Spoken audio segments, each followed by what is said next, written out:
En la granja de mi abuela, mi tía le dijo al comprador, esta tierra ha sido nuestra durante 6 generaciones. Ella estaba vendiendo 340 acres por $3,7 millones. Yo entré con la escritura que mi abuela me firmó en 2019. El abogado del comprador se puso de pie y... Mi tía Savannah estaba a la cabecera de la mesa de la cocina de mi abuela hace 3 semanas, levantó una copa de vino hacia un promotor con un traje gris y dijo, esta tierra ha sido nuestra durante 6 generaciones. Estaba a punto de vender 340 acres por $3,7 millones. El cheque del promotor ya estaba sobre la mesa. Mi nombre es Joe. Tengo 36 años y soy abogada de tierras agrícolas en Vermont. Mi abuela Margaret me había transferido esa escritura en octubre de 2019, 3 años antes de morir. Solo me lo dijo a mí. Savannah lo intentará, dijo. Cuando lo haga, tú tendrás el papel. Entré en esa cocina con el papel en una carpeta de Manila. Cuando el abogado del promotor se puso de pie y habló, el rostro de mi tía se vació. Completamente vacío, como una habitación después de que los muebles han sido sacados. Ella no sabía que la abuela me había firmado la escritura 11 días antes de su derrame cerebral. Mi nombre es Joe. Ya lo dije. Pero quiero contarte quién era yo antes de ese viernes. Porque la persona que entró en esa cocina de la granja con una carpeta de Manila bajo el brazo no se convirtió en esa persona en una sola mañana. Se convirtió en esa persona a lo largo de 36 años en un pedazo de tierra que le enseñó a quedarse quieta. Nací en Burlington, Vermont. Mi madre, Sarah, trabajaba en un hospital. Mi padre se fue cuando yo tenía 4 años y no lo recuerdo lo suficientemente bien como para extrañarlo. Durante la mayor parte de mi infancia, mi madre trabajó en turnos dobles y yo pasé cada verano desde los 5 hasta los 17 años en la granja de mi abuela Margaret en las colinas de Montpelier. 340 acres, una casa de campo blanca con techo de hojalata verde, un granero más antiguo que el estado de Vermont, un pastizal norte que captaba la luz de la misma manera que una pintura capta la luz. Aprendí a leer en esa granja. Aprendí a nadar en el arroyo que corre a lo largo de la cerca oeste. Aprendí de mi abuela a distinguir entre una buena temporada y una mala solo por cómo se paraba el centeno con el viento. Aprendí otras cosas también. Como quitar una garrapata a un perro sin arrancarle la cabeza. Como caminar por un campo de vacas sin que las vacas decidieran que eras interesante. Como dormir con las ventanas abiertas en agosto, incluso cuando los coyotes se hablaban entre sí en la cresta. Yo era una niña de ciudad que se convertía en una niña de granja durante 3 meses cada verano. En septiembre, mi madre venía a buscarme, y yo veía la granja hacerse más pequeña en el espejo lateral y lloraba en silencio durante 10 millas, luego contaba los días hasta junio.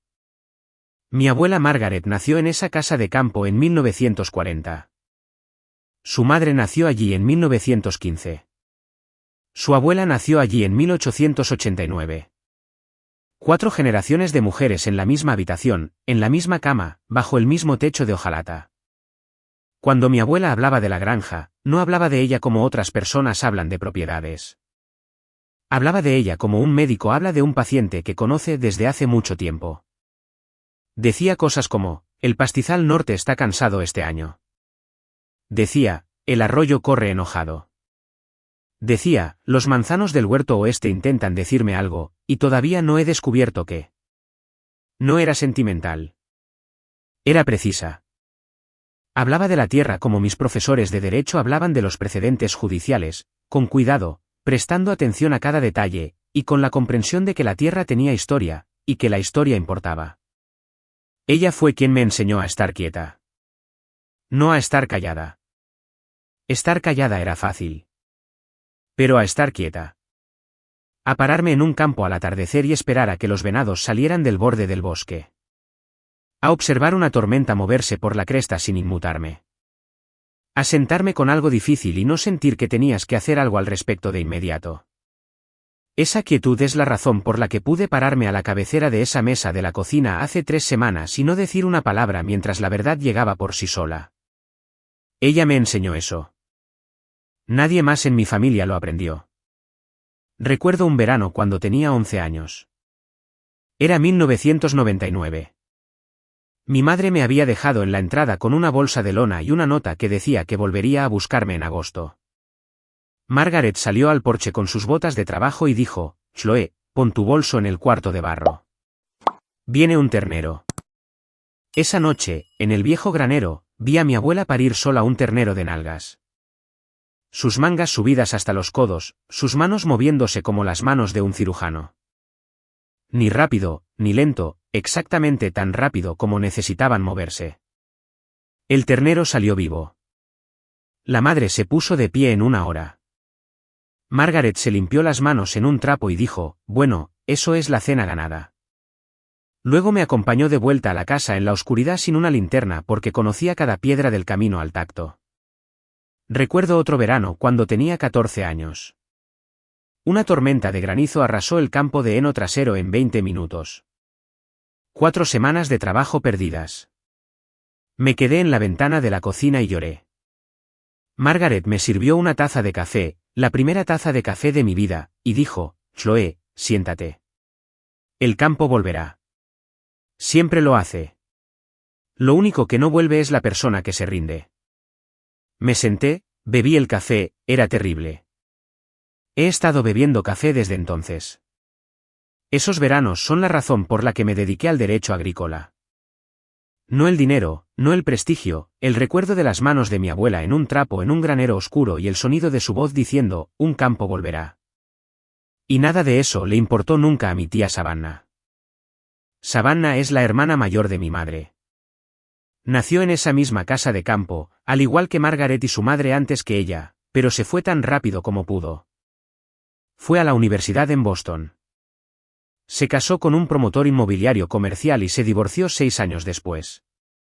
Conservó el condominio de Burlington, el dinero del acuerdo y una forma muy específica de hablar de la granja que noté incluso de niña que era diferente a la forma en que todos los demás hablaban de ella.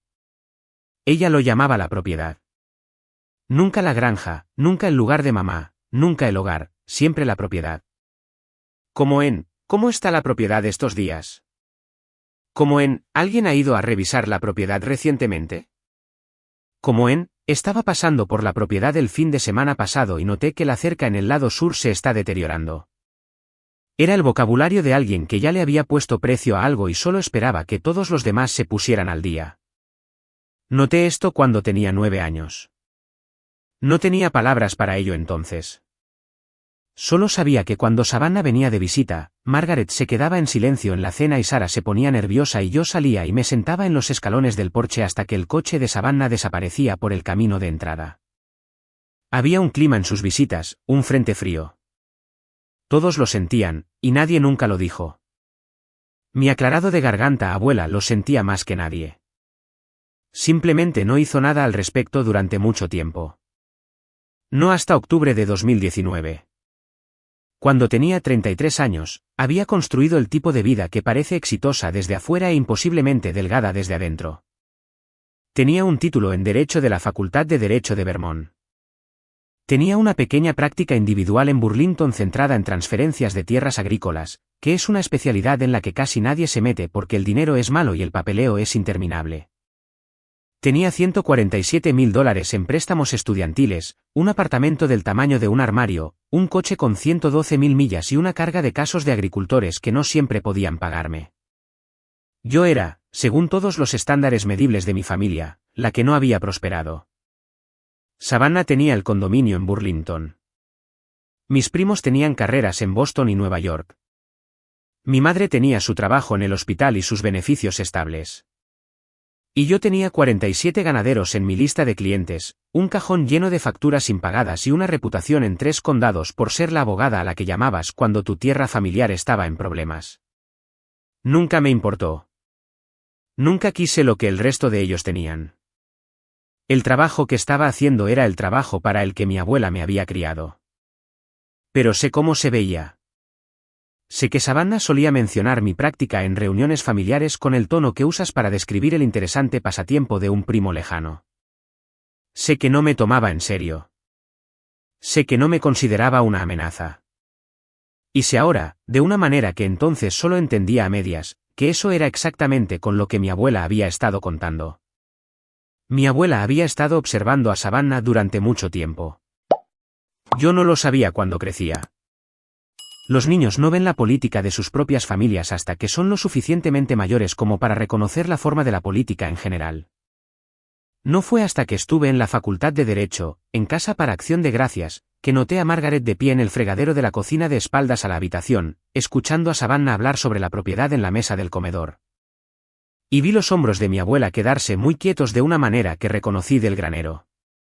Era la quietud que usaba antes de tomar una decisión. Ese día de Acción de Gracias, después de que todos se habían ido, Margaret y yo lavamos los platos juntas. Ella me entregó un plato y yo lo sequé y ella dijo sin mirarme, «Chloe, ¿sabes qué es lo peor que le puedes hacer a un pedazo de tierra?» Yo dije, «No lo sé». «Venderlo a alguien que lo ve como un número», dijo. «No lo peor que puedes hacer financieramente. Lo peor que puedes hacer a la tierra misma. La tierra recuerda quién la poseía. El suelo lo sabe. Los árboles lo saben. Si lo vendes a alguien que ve una urbanización, la tierra nunca te perdona. Simplemente se queda en silencio. Deja de producir. Las cosas mueren. Los animales se van. Todo se pudre lentamente desde adentro durante unos 40 años. Y luego vuelve como otra cosa, algo que nunca fue lo que amaste. Me entregó otro plato. Le dije, «Abuela, ¿Savannah va a intentar vender la granja?» Ella dijo, «Savannah va a intentar vender la granja, Chloe. La pregunta es, ¿quién la detendrá?» Recuerdo estar en esa cocina con un trapo de cocina en la mano y sentir el peso de lo que acababa de decir. Tenía 26 años. Todavía no era abogada. Faltaban 6 meses para que tomara el examen de la barra. Y mi abuela, con la voz más tranquila que tenía, me estaba diciendo que una de las cosas más importantes que había amado en su vida iba a ser atacada y me estaba pidiendo que fuera yo quien se interpusiera. Dije, «Abuela, no sé si puedo detenerla». Ella dijo, «Sabrás cómo. Cuando llegue el momento, sabrás cómo. Tendrás la capacitación. Tendrás la posición, y yo me habré encargado del resto». No explicó lo que quería decir con el resto. Esa noche no. Durante otros 7 años no.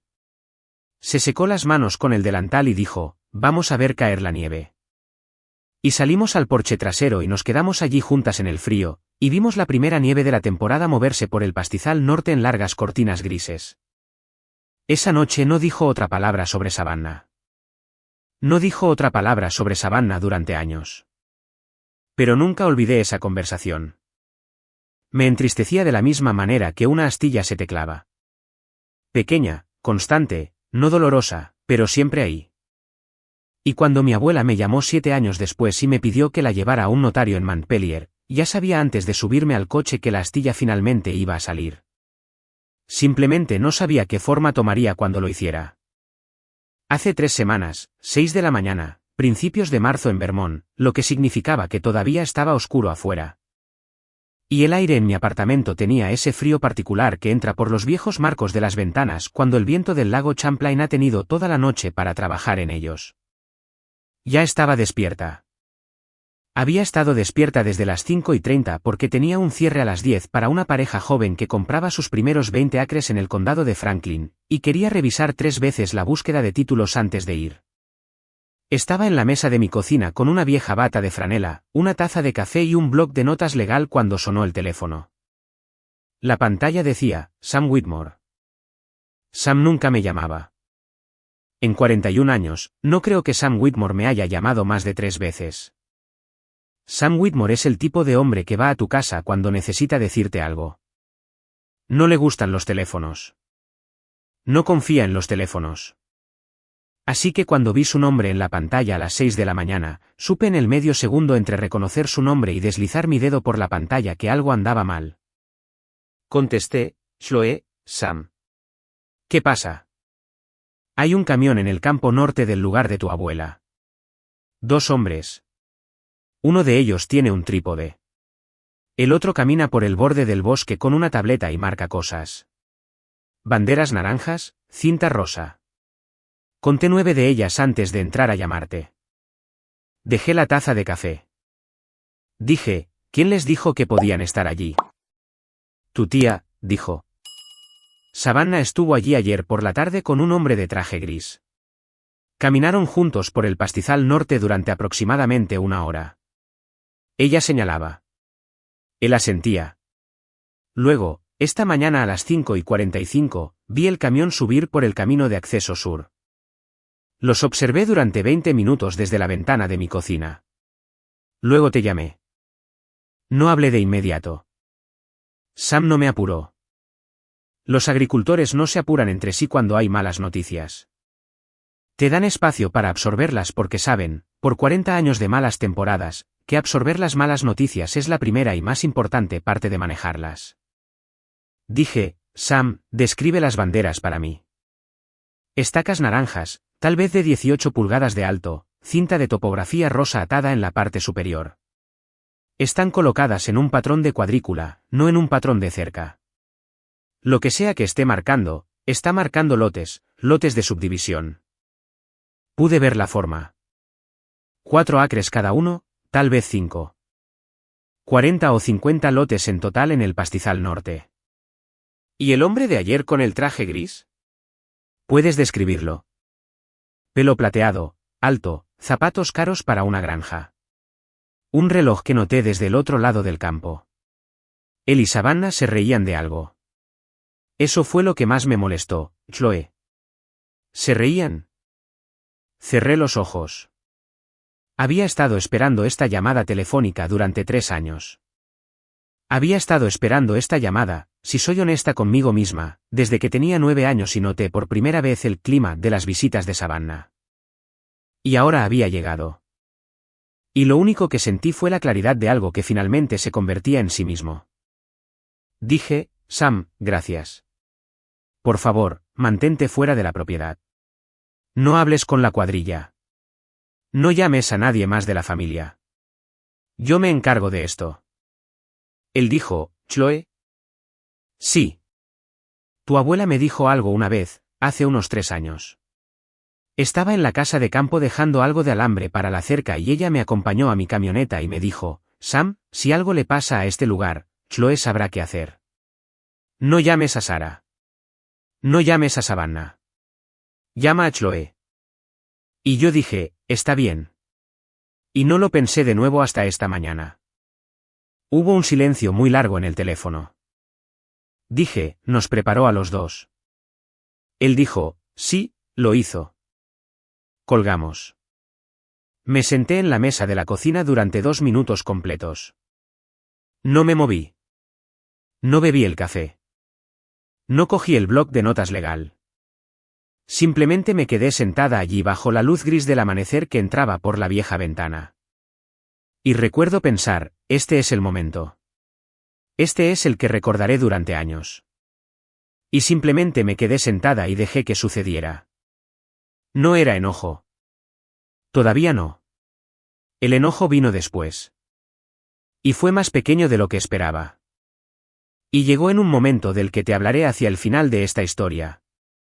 Lo que sentí en esos 2 minutos fue algo más útil que el enojo. Fue reconocimiento. Como escuchar una canción que no había oído desde que era niña y darme cuenta de que todavía me sabía cada palabra. Mi abuela tenía razón. Savannah había estado esperando y el papel en el cajón estaba a punto de convertirse en una puerta. Me levanté de la mesa. Me moví rápido, pero no me apuré. Hay una diferencia y todo abogado la aprende temprano. Apurarse es cuando tus manos están por delante de tu mente. Moverse rápido es cuando tu mente está por delante de tus manos y tus manos simplemente se mantienen al día. Me puse un blazer sobre mi bata de franela. Luego me di cuenta de lo que estaba haciendo y me quité la bata y me puse una blusa adecuada. Me recogí el pelo. Bebí el resto del café. Llamé a mi cierre de las 10 y lo reprogramé para el martes siguiente. Dije a la joven pareja que había surgido una emergencia familiar y que lamentaba las molestias. Fueron amables. Dijeron, tómese su tiempo. Les dije que les compensaría con los honorarios. Luego conduje a la oficina de registros del condado en Montpelier. La oficina abre a las 8. Yo estaba allí a las 7:45 en el estacionamiento viendo el cielo pasar de gris a azul a través del parabrisas. A las 8 exactamente, la empleada abrió la puerta principal. Su nombre era Patricia. Conocía a Patricia desde hacía 9 años. Había archivado más de mis transferencias de escrituras que cualquier otra empleada en el estado de Vermont. Entré. Ella levantó la vista de su escritorio y sonrió.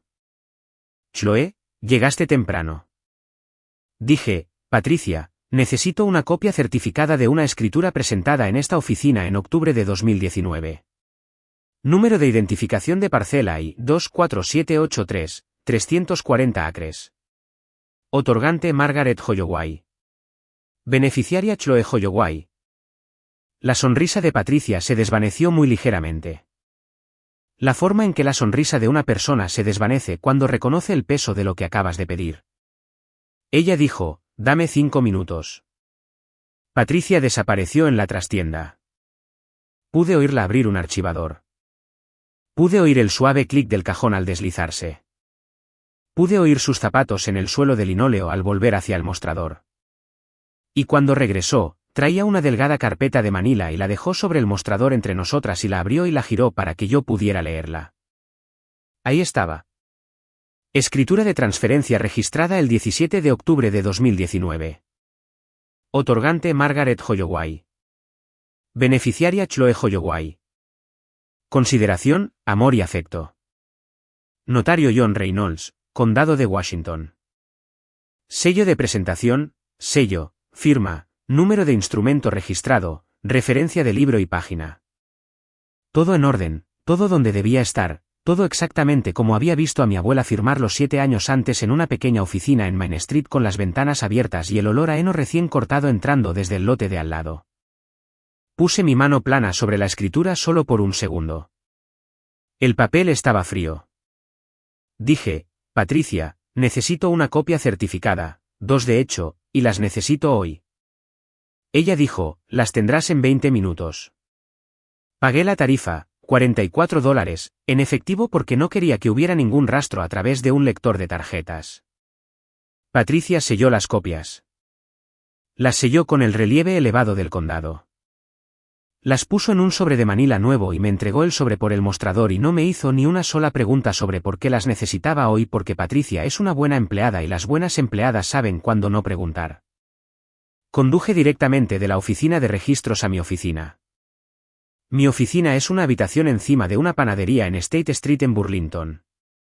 300 pies cuadrados, un escritorio, 2 sillas, un archivador, una ventana que da a un estacionamiento y una cafetera que compré la primera semana que abrí mi práctica y de la que nunca me he arrepentido.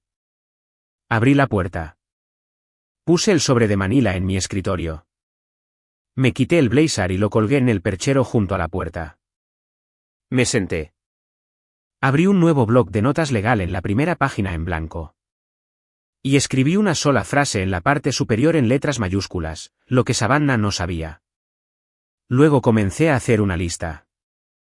Las investigaciones en mi trabajo no son dramáticas. No hay vigilancias. No hay llamadas telefónicas nocturnas de fuentes anónimas. No hay informantes confidenciales. Hay registros del condado. Hay registros fiscales. Hay listados de MLS. Hay cartas de médicos. Hay registros de notarios. Hay líneas de tiempo reconstruidas a partir del papeleo silencioso de vidas ordinarias. No necesitas un detective para desentrañar un fraude inmobiliario. Necesitas un empleado que sepa dónde está el archivador y un abogado que sepa qué preguntas hacer. Yo conocía las preguntas. Saqué una carpeta nueva de mi cajón. La etiqueté en la pestaña con un marcador negro, defensa del título de la granja. Puse las copias certificadas de la escritura dentro. Luego abrí mi computadora portátil y comencé a recopilar el resto de la historia, un registro público a la vez. Lo primero que obtuve fue el expediente médico de mi abuela. Yo había sido el apoderado médico de Margaret durante los últimos 4 años de su vida. Ese estatus no expiró cuando ella murió. Todavía tenía el derecho, según la ley de Vermont, de solicitar sus registros para fines legales legítimos, y defender la validez de una escritura que ella había firmado era un propósito tan legítimo como existe en la profesión. Llamé a la oficina de su médico de cabecera a las 9:15. Hablé con la empleada de registros. Solicité una copia de la evaluación cognitiva de Margaret Holloway de su visita del 14 de octubre de 2019, 3 días antes de la transferencia de la escritura. La empleada la tuvo en mi fax en 40 minutos. La leí 2 veces. Luego la leí una tercera vez para asegurarme. Las notas del médico eran claras. Paciente alerta y orientada por 4. La paciente obtuvo 29 de 30 en el examen estándar mini mental, que es la puntuación de una persona con plena salud cognitiva. La paciente discutió sus operaciones agrícolas, sus nietos, sus medicamentos y sus planes futuros con claridad y detalle. La paciente no expresó confusión, pérdida de memoria ni signos de deterioro cognitivo temprano. Nota final del médico: la paciente demuestra una excelente función cognitiva para una mujer de 79 años. No hay preocupaciones en este momento.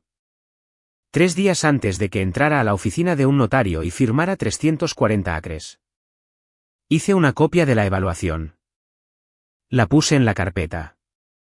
Subrayé la frase alerta y orientada X4 con bolígrafo azul porque esa frase en la ley testamentaria de Vermont es la frase más decisiva que un médico puede escribir sobre un paciente que está a punto de ejecutar un documento legal. Savannah iba a tener muy difícil argumentar incompetencia. Lo siguiente que obtuve fue el acuerdo de listado de Savannah con Blake Development Group. En Vermont, los acuerdos de derecho exclusivo de venta con compradores comerciales no son documentos públicos, pero la parcela en sí había sido listada en el MLS comercial por un periodo de 11 días, lo que significaba que el listado tenía un rastro. Inicié sesión en el MLS comercial al que me suscribía como parte de mi práctica de derecho agrícola. Busqué el número de parcela. El listado apareció inmediatamente. Fecha de listado: 21 de febrero de 2026.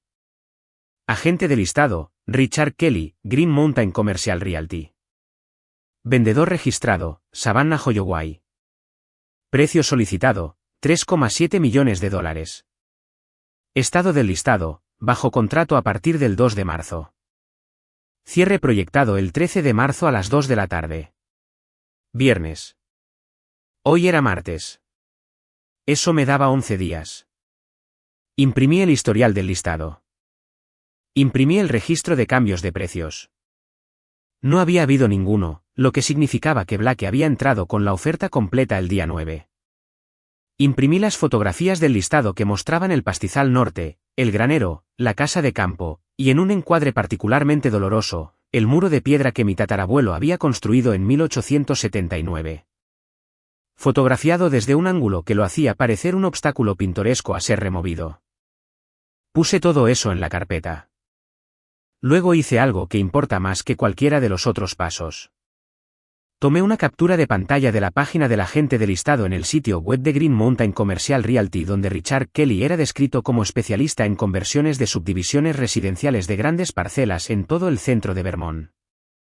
Imprimí la captura de pantalla. Subrayé la palabra subdivisión con bolígrafo rojo. Puse la impresión encima de la carpeta. Esto no era una venta de granja. Esto nunca iba a ser una venta de granja. Lo siguiente que obtuve fue el registro público de Blake Development Group. La compañía de Harrison Blake había estado operando en el centro de Vermont durante 18 años. Busqué en el registro comercial de la Secretaría de Estado. Busqué en la base de datos de registros judiciales de Vermont. Busqué en los expedientes de proyectos públicos con la Agencia Ambiental del Estado. Y construí en unos 40 minutos una imagen clara de lo que hacía Blake Development Group y cómo lo hacía. Blake Development Group compraba tierras de cultivo y las convertía en subdivisiones residenciales de alta gama. Se especializaban en propiedades de 200 acres o más. Habían completado 11 proyectos en los últimos 8 años. Cada uno de ellos había involucrado una granja en funcionamiento que había sido vendida, subdividida y convertida en lotes de 3 a 5 acres cada uno, comercializados a compradores de Boston y Nueva York como fincas de campo. El lote promedio se vendía entre $400,000 y $600,000. Las cuentas, una vez que las hacías, no eran sutiles. 340 acres a 4 acres por lote eran 85 lotes. Con un promedio de $500,000 por lote, eso eran $42,5 millones. Blake estaba pagando 3,7 millones de dólares por la tierra. Los ingresos brutos proyectados de Blake durante los 10 años que llevaría a construir la subdivisión estaban en el vecindario de los 40 millones de dólares. Mi tía Savannah había negociado un mal trato para ella misma, lo que noté con la pequeña y fría satisfacción de un profesional que ha visto exactamente este error antes. Había quedado deslumbrada por el tamaño del cheque, y no había calculado lo que realmente estaba vendiendo. Pero todavía estaba a punto de venderlo a menos que alguien la detuviera. Busqué en los registros judiciales públicos todos los casos en los que Blake Development Group había estado involucrado en los últimos 5 años. Buscaba una cosa específica, el nombre del abogado que Blake había usado. Sabía por el chismorreo casual de mi profesión que los promotores serios tienden a usar el mismo abogado para cada cierre porque el abogado de un promotor no es solo un abogado. El abogado de un promotor es la persona que decide si un trato se firma el día en que se suponía que debía firmarse. El nombre del abogado te dice casi todo lo que necesitas saber sobre cómo irá el cierre. El nombre apareció en el tercer caso que saqué. Susan Chen. Nunca la había conocido, pero había oído hablar de ella de la misma manera que los abogados en estados pequeños oyen hablar de los demás. Era conocida en 3 condados como la abogada a la que no intentabas engañar. Era conocida por ser rápida. Era conocida por ser minuciosa. Era conocida específicamente por abandonar tratos en la mesa de cierre cuando olía un defecto de título, incluso cuando sus clientes ya estaban buscando el bolígrafo. Otros abogados se quejaban de ella. Yo siempre la había respetado desde la distancia. Abrí el sitio web de su firma. Encontré su línea de oficina directa. Anoté el número en la parte superior de mi bloc de notas legal. Luego me senté un largo momento y pensé en lo que estaba a punto de hacer. Estaba a punto de llamar a la abogada del comprador en una venta fraudulenta y decirle la verdad sobre la vendedora. Estaba a punto de entregarle el arma que necesitaba para alejar a su cliente de la mesa. Y lo iba a hacer a propósito. Llamé a su oficina a las 9:45. Le dije a su asistente mi nombre, mi número de colegiada y el ID de la parcela de la granja de mi abuela. Dije, por favor, dígale a la señora Chen que la vendedora en la transacción de Blake Development Group programada para el viernes no posee el título de la propiedad. Yo soy la titular del título.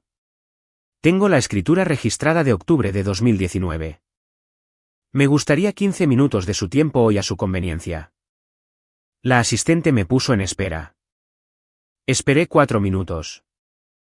Los conté en el reloj de mi escritorio.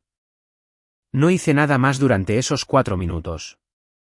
Me senté con las manos cruzadas sobre el bloc de notas legal y observé cómo se movía el segundero porque había aprendido hace mucho tiempo en un granero con mi abuela que esperar no es lo mismo que no hacer nada. Esperar es una habilidad. Esperar es lo que separa a las personas que ganan batallas silenciosas de las que las pierden. Susan Chen se puso al teléfono. Ella dijo, señorita Holloway, hábleme. Le hablé durante 12 minutos sin interrupción. Le conté toda la historia. La transferencia de octubre, el notario en Montpellier, los 11 días antes del derrame cerebral, los 3 años de silencio, la llamada telefónica de Sam Whitmore esa mañana, la escritura certificada que tenía en una carpeta de Manila en mi escritorio, la evaluación médica del 14 de octubre. El historial de listado, el rastro de la MLS, todo en orden sin adornos en el tono profesional y directo de una abogada informando a otra. Cuando terminé, ella se quedó en silencio durante unos 6 segundos. Luego dijo, señorita Holloway, voy a ser directa con usted. Creo que ambas queremos lo mismo aquí. Ella dijo, mi cliente está a punto de pagar 3,7 millones de dólares por un pedazo de tierra. Mi trabajo es asegurarme de que no pague 3,7 millones de dólares por una demanda. Si lo que me está diciendo es cierto y puedo verificarlo en las próximas 2 horas a través del registro del condado, lo cual haré, entonces mi cliente no firmará nada el viernes. Le enviaré la escritura ahora mismo. Dije, no la envíe. Quiero que la traiga. ¿Traerla dónde? ¿Al cierre el viernes, a las 2? La cocina de la granja, que entiendo que es donde su tía ha elegido celebrar la firma por razones sentimentales. Dije, me quiere en la habitación. La quiero en la habitación. Quiero que su tía pueda verla cuando llegue la verdad. No quiero que pueda alegar más tarde que nos pusimos de acuerdo a sus espaldas o que Blake fue avisado de una manera que la privó del debido proceso. Quiero que esté sentada a la cabecera de su propia mesa con su bolígrafo destapado frente a testigos cuando se entere. Esa es la versión más limpia de esto, tanto legalmente como, permítame serle honesta, personalmente. ¿Puede hacerlo? Dije, puedo hacerlo. Ella dijo, bien. No le diré a mi cliente por adelantado. Quiero que su reacción sea genuina. El registro de esta tarde debe mostrar que Blake Development Group fue engañado por la vendedora, no informado por la compradora. ¿Entiende lo que estoy haciendo? Entendí exactamente lo que estaba haciendo. Estaba protegiendo a su cliente dejando que la verdad llegara en público en una sala llena de testigos en el momento exacto en que Savannah tendría menos capacidad para negarla o reformularla. Fue un movimiento forense. Fue el tipo de movimiento que hace un abogado cuando comprende que el objetivo real no es ganar el trato, sino cerrar la puerta a cualquier argumento futuro que la parte perdedora pudiera intentar esgrimir. Dije, gracias, señorita Chen. Ella dijo, agradezca a su abuela, señorita Holloway. Quienquiera que fuera esa mujer, sabía exactamente lo que estaba haciendo. La mayoría de la gente que intenta ocultar una transferencia de propiedad no la oculta lo suficientemente bien como para sobrevivir a la demanda que viene después. Ella sí lo hizo. Su papeleo se sostendrá en cualquier tribunal de este país. Colgó.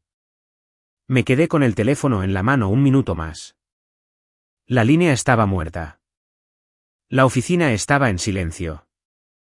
Fuera de la ventana, un camión de reparto aparcó en el estacionamiento detrás de la panadería. Y el conductor se bajó y cargó una pila de sacos de harina por la puerta trasera. Y lo observé hacerlo, y pensé con la calma de una mujer que había pasado 7 años llevando un papel en un cajón en lo ordinario que es el mundo la mañana en que sucede algo así.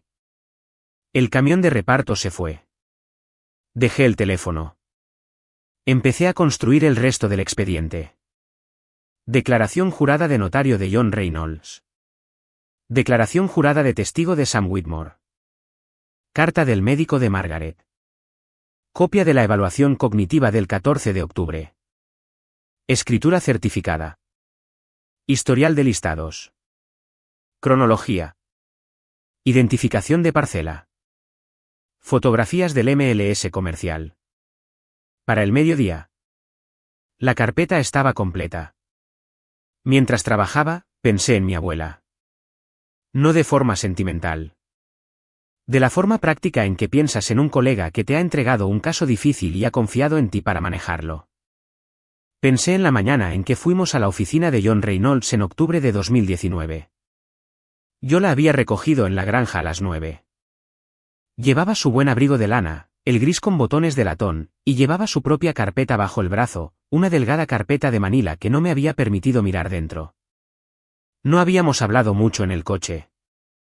Ella había mirado por la ventana los campos que pasaban, y una vez cerca del puente sobre el arroyo, había dicho, Chloe, la luz es muy buena hoy. Y yo había estado de acuerdo en que la luz era buena. Y esa había sido toda la conversación. No le había preguntado en el coche qué había en la carpeta. No le había preguntado en la sala de espera del notario qué iba a firmar. Le había dejado tener su privacidad. Le había dejado llegar al momento a su debido tiempo. Eso era lo único que me había pedido como nieta, y eso era lo único que siempre había sabido darle a cambio. Llamé a la oficina de John Reynolds a las 11:40. Todavía ejercía, una pequeña oficina individual en Main Street en Montpelier, la misma oficina donde mi abuela y yo habíamos firmado los papeles en 2019. Me recordó inmediatamente cuando dije mi nombre. Recordó a mi abuela aún más claramente. Dijo, Chloe, me preguntaba si llegaría este día. Dije, llegó esta mañana. Dijo, tendré una declaración jurada en su escritorio a las 3 de esta tarde, notariada y presenciada. Daré fe del estado mental de Margaret el día de la transferencia. Daré fe de su declaración explícita de intenciones. Daré fe del hecho de que no la acompañó ningún miembro de la familia que la presionara o coaccionara. Vino con usted y usted se sentó en la sala de espera durante los primeros 10 minutos mientras ella y yo teníamos una conversación privada sobre sus deseos. Recuerdo cada detalle. Está en mi registro notarial y mi registro notarial ha estado guardado en una caja fuerte ignífuga en esta oficina todas las noches durante 31 años. Dije, gracias, John. Él dijo, Chloe, su abuela fue una de las personas más nobles que he tenido el privilegio de representar. Será un honor para mí respaldar esa firma. Llamé al médico de Margaret a continuación. Su nombre era doctora Miriam Evans. Había sido la médica de cabecera de Margaret durante los últimos 11 años de la vida de mi abuela, y había escrito la evaluación del 14 de octubre con su propia mano. Cuando le expliqué la situación, no dudó ni un segundo. Dijo, tendré una carta en su escritorio al final del día. Lo que necesite. Margaret Holloway estaba lúcida. Punto. Para las 5 de la tarde del martes, mi escritorio contenía el expediente de defensa más limpio que jamás había construido en mi vida. La escritura certificada estaba encima. Debajo, la declaración jurada notarial jurada de John Reynolds, sellada y timbrada. Debajo, la carta del Dr. Miriam Evans, impresa en papel con membrete de la oficina. Debajo, la declaración de testigo de Sam Whitmore, que había redactado a partir de su dictado por teléfono a las 2 y que él había firmado ante un notario en la oficina de su agente de seguros en Montpelier a las 3:30. Debajo, el historial completo de la lista de MLS, el mapa de la parcela, el perfil corporativo de Blake Development Group y las fotografías impresas de la propiedad tal como se había comercializado. El pastizal norte, el granero, el muro de piedra, todo a todo color. Encima de todo, puse un resumen de una sola página, 12 puntos, el historial legal completo de la propiedad, la cadena de título documental completa y la lista completa de testigos que estaba preparada para llamar si Savannah impugnaba la escritura después del viernes. Cerré la carpeta. La até con una cinta de tela marrón que mi abuela había guardado en su cesta de costura. Había tomado la cinta de su casa la semana después de su funeral, y había estado en el cajón de mi escritorio durante casi 4 años, esperando un uso que aún no había podido imaginar. Ahora lo había imaginado. Puse la carpeta en mi maleta. Apagué la luz de mi oficina. Conduje a casa en la oscuridad. Comí un plato de sopa. No dormí mucho esa noche, ni la siguiente, ni la siguiente. Pero estaba lista. Cada hora de mi vida me había estado preparando para estar lista. Viernes por la mañana, 13 de marzo. Me desperté a las 5. No necesitaba alarma. No había necesitado alarma en 3 días. Hice café. Comí una tostada con mantequilla. Me puse el blazer azul que mi abuela me había comprado para mi ceremonia de examen de la barra, que había guardado en el fondo de mi armario durante casi 10 años y no había usado desde entonces. Me puse los pequeños pendientes de plata que mi abuela me había dado en mi 21º cumpleaños. Me puse las sencillas botas de cuero que siempre usaba para los cierres de fincas, las que podían soportar el barro en un pastizal sin avergonzarme en una oficina. Me recogí el pelo en una cola de caballo baja y severa. Me miré en el espejo durante unos 30 segundos. Parecía una mujer que iba a trabajar. No parecía una mujer que iba a la guerra. Eso fue a propósito. Había decidido 3 días antes que no iba a entrar en esa cocina vestida para una pelea. Iba a entrar en esa cocina vestida para un cierre legal tranquilo y ordinario porque ese era el encuadre que quería en el registro después. No era la persona que escalaba la confrontación. Era la persona que llegaba con un archivo. Puse el archivo en mi maleta. Cerré la puerta principal de mi apartamento. Conduje hacia el norte.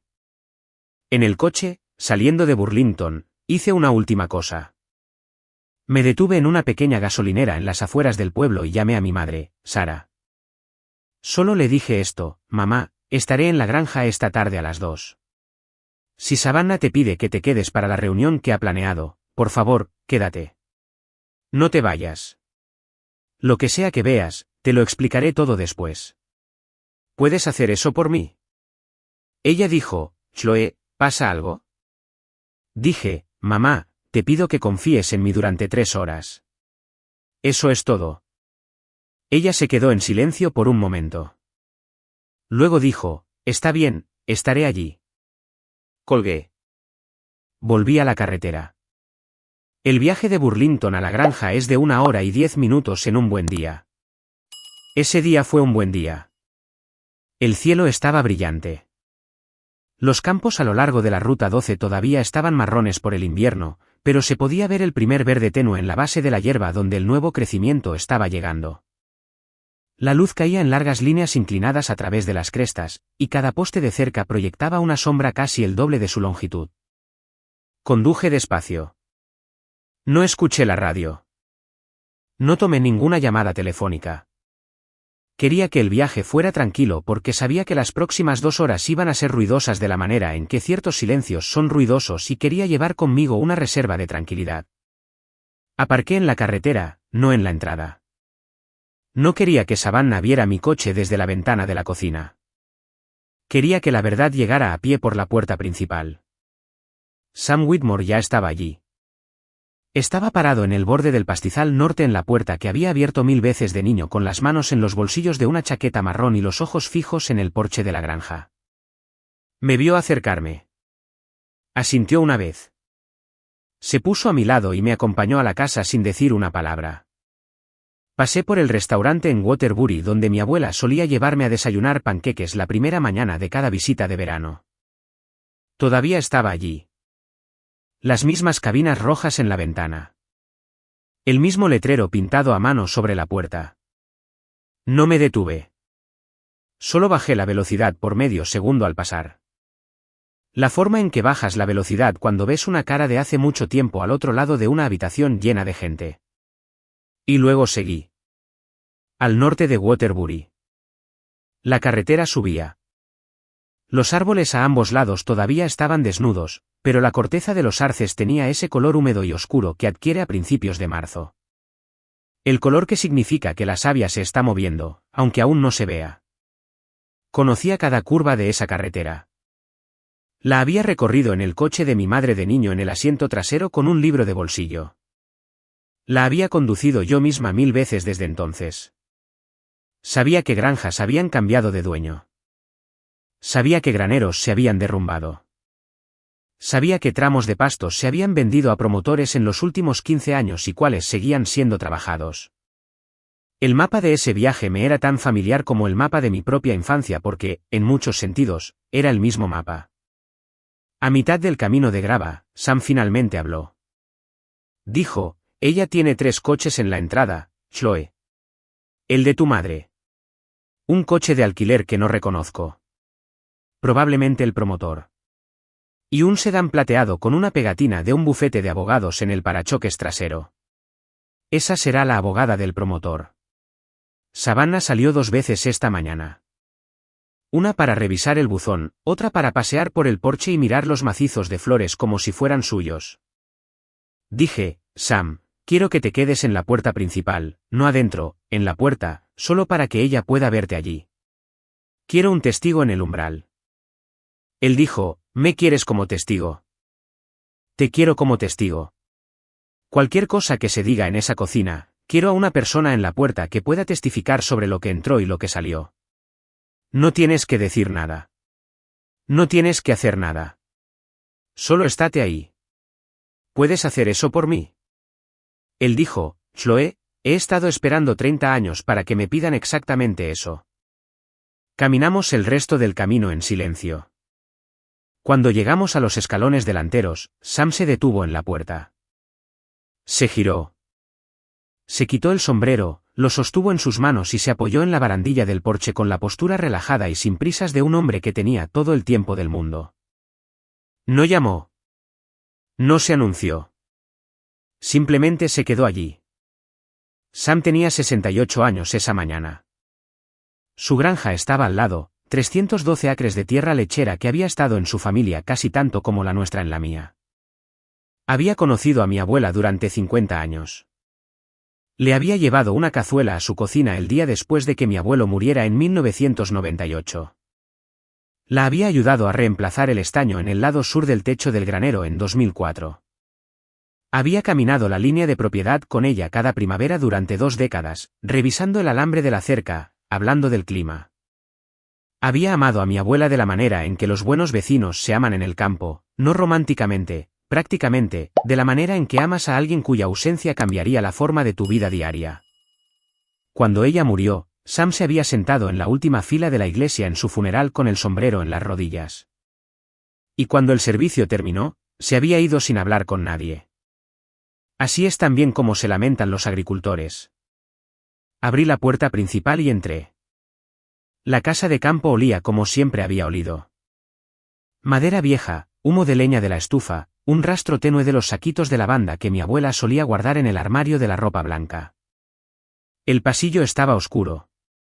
La cocina al final del pasillo estaba brillante. Pude oír voces. Pude oír la voz de Savannah, la cadencia particular, elevada y ensayada que usaba cuando interpretaba la hospitalidad. Caminé por el pasillo lentamente. No me apresuré. Me detuve en la puerta de la cocina y por un momento simplemente miré. La cocina estaba llena. Había 5 personas sentadas en la mesa de la cocina de mi abuela. La vieja mesa de roble con la cicatriz en la esquina donde mi abuelo había dejado caer una sartén de hierro fundido con demasiada fuerza en 1973. La mesa donde había hecho mis deberes cada verano de mi infancia. Savannah estaba a la cabecera de la mesa en la silla de mi abuela. Llevaba un blazer azul marino y pendientes de perlas. Tenía el pelo arreglado. Había una botella de vino abierta en el mostrador, ya abierta, aún sin servir, y 3 copas dispuestas a su lado. A su derecha estaba Harrison Blake. Lo reconocí por la descripción de Sam. Pelo plateado, alto, reloj caro, el tipo de zapatos que no pertenecían a la cocina de una granja. A su derecha estaba Susan Chen. Mi madre, Sara, estaba al otro extremo de la mesa sola, con aspecto confuso. Nadie me vio en la puerta al principio. Yo estaba de pie en la sombra del pasillo, y la luz de la cocina estaba angulada hacia la mesa. Y por un momento, tuve la extraña experiencia de observar a mi propia familia desde una posición de pura invisibilidad. Observé a Savannah levantar su copa de vino. Observé a Harrison Blake abrir su cartera de cuero. Observé a mi madre cruzar las manos en su regazo e intentar seguir una conversación que no entendía. Y observé a Susan Chen. Este fue el detalle que se me quedó grabado. Sentada muy quieta con las manos cruzadas sobre una delgada pila de papeles. Sus ojos no estaban en Savannah, sino en la puerta porque me había estado esperando. En el momento en que Susan me vio, movió su mano izquierda 1 pulgada hacia la izquierda sobre la mesa. El gesto más pequeño posible. Era una señal. Significaba, entra. Tómate tu tiempo. Ponte donde quieras. Estoy lista cuando tú lo estés. Di un paso adelante hacia la luz de la cocina. Savannah estaba a mitad de frase. Estaba diciendo algo sobre el legado, sobre cómo mi abuela habría querido que la familia avanzara unida. Y estaba levantando la copa de vino, no para beber, sino para gesticular de la manera en que la gente gesticula con objetos que no planean usar. Y sus ojos estaban puestos en Harrison Blake, y su boca estaba en esa pequeña sonrisa tensa que usaba cuando estaba a punto de pronunciar una frase ensayada. Luego sus ojos se movieron más allá del hombro de Harrison Blake y me encontraron. La copa dejó de moverse. Entré en la cocina. No dije hola. No dije buenas tardes. No reconocí a nadie en la mesa por su nombre. Caminé a lo largo de la mesa de roble. Pasé junto a mi madre, que me miró con una expresión de total confusión. Pasé junto a Susan Chen, quien me dio un pequeño y profesional asentimiento y nada más. Pasé junto a Harrison Blake, quien siguió mi movimiento con los ojos sin girar la cabeza, y me detuve a la cabecera de la mesa, a la izquierda del hombro de Savannah. Me quedé allí unos 2 segundos, el tiempo suficiente para que todos en la sala registraran que estaba allí a propósito, el tiempo suficiente para que Savannah bajara la copa de vino a la mesa sin derramarla. El tiempo suficiente para que la tensión en la sala pasara de un cierre festivo a algo que aún no tenía nombre. Mi madre dijo con una voz muy pequeña, «Chloe, ¿qué estás?» Levanté la mano ligeramente, lo suficiente para decirle, «Espera, aún no». Metí la mano en mi maleta y saqué la carpeta de Manila, la que estaba atada con la cinta de tela marrón. La coloqué sobre la mesa de roble, directamente frente al cubierto de Savannah. No la deslicé. No la empujé. La coloqué plana en el centro de la madera. De la forma en que mi abuela me había enseñado a colocar las cosas con cuidado, a propósito, con peso. Solo eso. Sin explicación aún. Savannah miró la carpeta, luego a mí, luego a la carpeta de nuevo. Su boca se había abierto ligeramente de la manera en que se abren las bocas de las personas cuando intentan decidir qué pregunta hacer primero. La copa de vino todavía estaba en su mano. No la había dejado aún.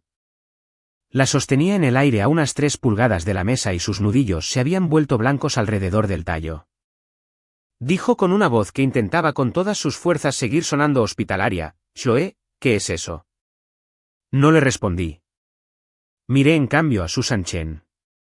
Susan Chen me miró de vuelta por medio segundo, el reconocimiento profesional que dice: «Tengo la palabra ahora». Gracias. Luego hizo algo que recordaré el resto de mi vida profesional. Se puso de pie lentamente, formalmente. Empujó su silla hacia atrás de la mesa de roble con ambas manos, se levantó a toda su altura, enderezó la pequeña pila de papeles frente a ella, cruzó las manos sobre ellos y giró su rostro hacia Harrison Blake. Su expresión no cambió. Su voz no se elevó. Habló en el tono plano y ensayado de una abogada que ha pronunciado exactamente este tipo de frase antes en exactamente este tipo de habitación. Y yo observé a Savannah mientras ella lo hacía. Quiero que entiendas esa parte. No estaba mirando a Susan Chen. No estaba mirando a Harrison Blake. Estaba mirando a mi tía. Quería ver el segundo exacto en que la forma de la tarde cambió dentro de su cabeza. Quería ver qué músculos de su cara se movían primero y cuáles se congelaban y cuáles intentaban mantener la expresión antigua un poco más porque aún no se habían puesto al día con la nueva información. Había esperado 3 años por este momento. No me iba a perder nada. Ella dijo: «Señor Blake, antes de que firme nada, debo plantear un problema de título». Mi oficina recibió una comunicación verificada el martes por la mañana de la señorita Chloe Holloway, quien está de pie a su izquierda. La señorita Holloway es una abogada de tierras agrícolas con licencia para ejercer en el estado de Vermont y ha proporcionado documentación que verifiqué independientemente a través de la Oficina de Registros del Condado de Washington el martes por la tarde de que ella es la actual titular del título de esta parcela. La escritura de esta propiedad fue transferida de Margaret Holloway a la señorita Chloe Holloway el 17 de octubre de 2019 y registrada en el condado el mismo día. Esa transferencia es anterior al acuerdo de listado de la señorita Savannah Holloway con Green Mountain Commercial Realty por 6 años, 4 meses y 4 días. Es anterior a la muerte de la propietaria anterior por poco menos de 3 meses. Se ejecutó en presencia de un notario autorizado, presenciado, sellado y archivado en pleno cumplimiento de la ley de propiedad de Vermont. El título que la señorita Savannah Holloway ha representado en esta mesa de cierre no es un título válido. La vendedora en el contrato que usted tiene no es dueña de esta tierra. Hizo una pausa por exactamente un segundo. Señor Blake, le aconsejo como su abogada que no firme los documentos de cierre hoy. Le aconsejo además que me instruya para terminar esta transacción de inmediato y para comenzar la recuperación de cualquier costo de diligencia debida que su compañía haya incurrido en relación con esta venta. La cocina estaba completamente en silencio. Podía oír el zumbido del refrigerador. Podía oír las botas de Sam Whitmore crujir muy débilmente en las tablas del porche fuera de la puerta principal. Podía oír el aliento de mi madre ahogarse en su garganta al otro extremo de la mesa. Harrison Blake no miró a Savannah. No me miró a mí. Miró la carpeta de Manila sobre la mesa frente a su cubierto. Luego se acercó lentamente, como una persona que coge algo que sospecha que podría ser frágil, y tiró de la carpeta hacia sí mismo. Desató la cinta de tela marrón. Abrió la tapa y empezó a leer. Leyó durante unos 4 segundos, quizás 5. Es asombroso lo mucho que una escritura certificada puede decirle a un promotor inmobiliario en 4 segundos una vez que el promotor entiende lo que está mirando. Sello del condado, sello notarial, número de instrumento de registro, otorgante, Margaret Holloway, beneficiaria, Chloe Holloway. Fecha de registro, 17 de octubre de 2019. Harrison Blake cerró la carpeta. No parecía enojado. Los promotores de su nivel no gastan su energía en la ira cuando descubren que un trato ha fracasado. Se reajustan. Calculen. Pasan al siguiente. La ira es para la gente que nunca iba a cerrar el trato de todos modos. Levantó la cartera de cuero de la mesa frente a él y la deslizó de la madera a la maleta que descansaba junto a su silla y cerró la maleta con un clic. El clic fue el único sonido en la cocina. El cheque, de 3,7 millones de dólares, ya emitido, ya firmado, volvió a la maleta con él. Entonces, y solo entonces, giró la cabeza y miró a Savannah. Dijo: «Señorita Holloway, me voy ahora. Mi abogado se pondrá en contacto con el suyo dentro de los 7 días hábiles con respecto a la recuperación de los gastos de diligencia debida de Blake Development Group, que usted cubrirá en su totalidad porque se presentó a mi empresa como la propietaria legal de una propiedad que no posee. El monto total será de alrededor de $41,000. También recibirá noticias de la Comisión Estatal de Bienes Raíces con respecto a una queja formal que tengo la intención de presentar contra usted personalmente por falsa declaración fraudulenta. Buenas tardes». Él se puso de pie. Susan Chen recogió sus papeles en una delgada cartera de cuero. Salieron de la cocina en perfecta sincronía y no miraron hacia atrás. Oí la puerta principal abrirse. Oí la voz tranquila de Sam Whitmore decir: «Buenas tardes, amigos». Oí la puerta cerrarse. Oí el crujido de la grava bajo los zapatos de Harrison Blake mientras caminaba hacia su coche. Oí el coche arrancar. Oí el coche alejarse. Savannah seguía sosteniendo la copa de vino. Giró la cabeza muy lentamente y me miró. Su cara había hecho algo que nunca antes le había visto hacer. No estaba enojada. No estaba triste. No estaba confundida. Estaba vacía.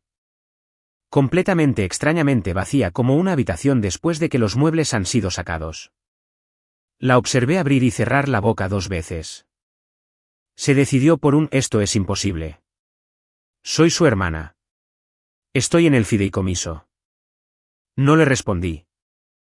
Mi madre le respondió con la voz más pequeña que jamás había oído salir de la boca de mi madre. «Savannah, ¿qué hiciste?» No esperé la respuesta de Savannah. Recogí la carpeta de Manila.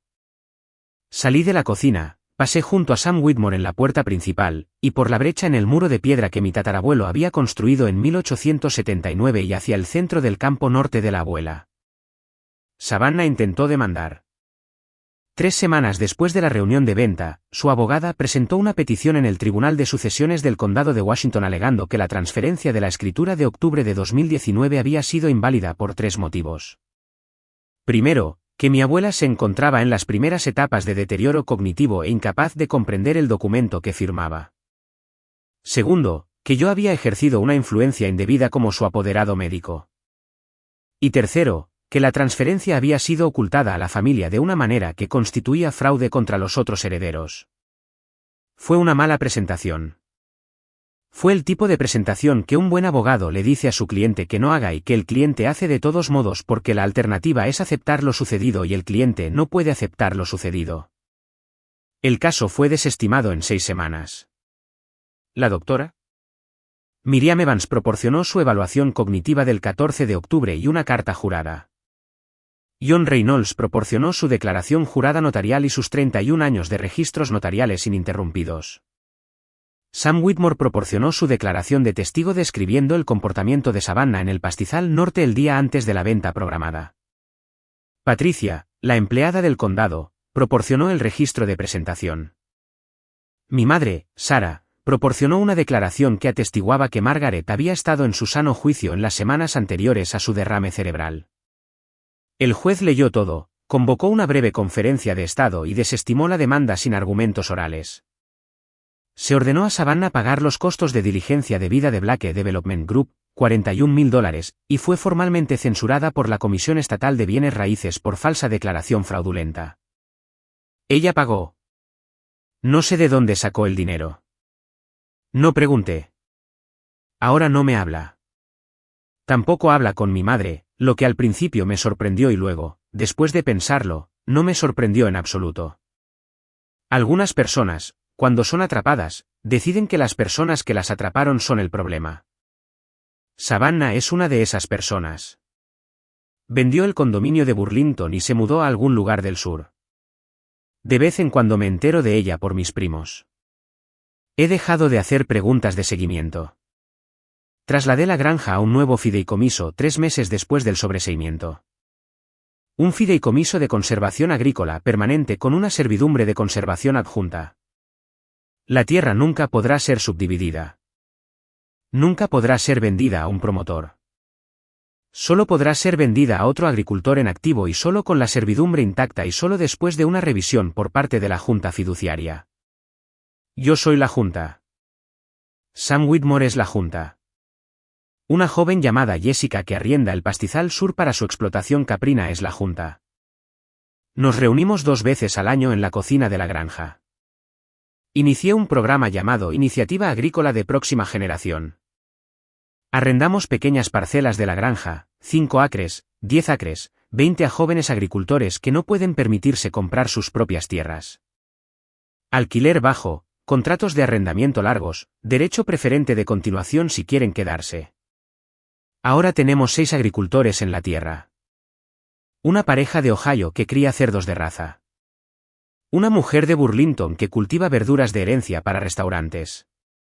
Un joven que vino de Massachusetts para iniciar una pequeña operación de sidra en el antiguo huerto oeste.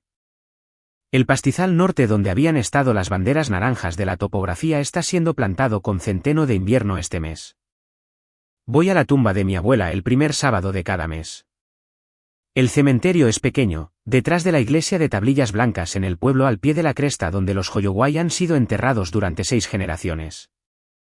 Mi abuela está al lado de mi abuelo y al lado de su madre y al lado de su abuela en una línea recta de piedras que corre a lo largo del muro este del cementerio bajo un viejo arce que es más antiguo que la primera tumba. Llevo un termo de café.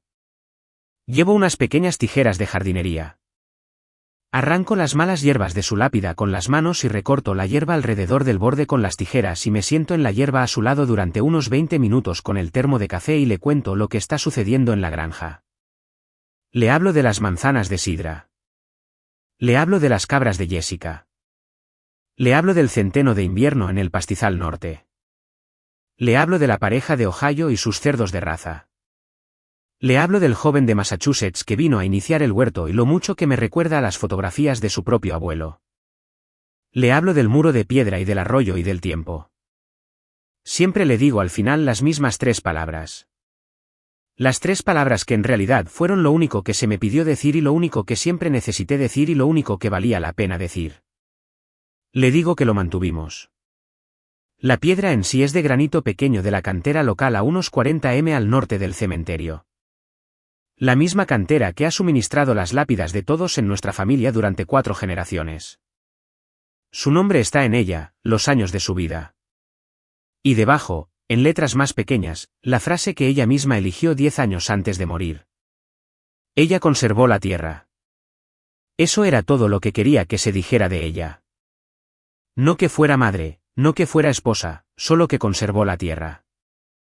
Una vez discutí con ella suavemente en la cocina cuando mencionó por primera vez lo que quería en la lápida. Yo le había dicho, abuela, esa es una frase pequeña para toda una vida. Y ella había dicho, Chloe, es la única frase verdadera. El resto es solo decoración. La tierra es a lo que le di mi vida. La tierra es lo que debe estar en la lápida. No la había entendido a los 25. La entiendo ahora. Ahí lo dejaré. No con un gran momento, solo con eso. De pie en medio del campo norte de la abuela al atardecer, sintiendo el viento venir por la colina de la misma manera que lo había hecho durante 6 generaciones. A veces, así es como se ve la justicia. No dramática, simplemente quieta.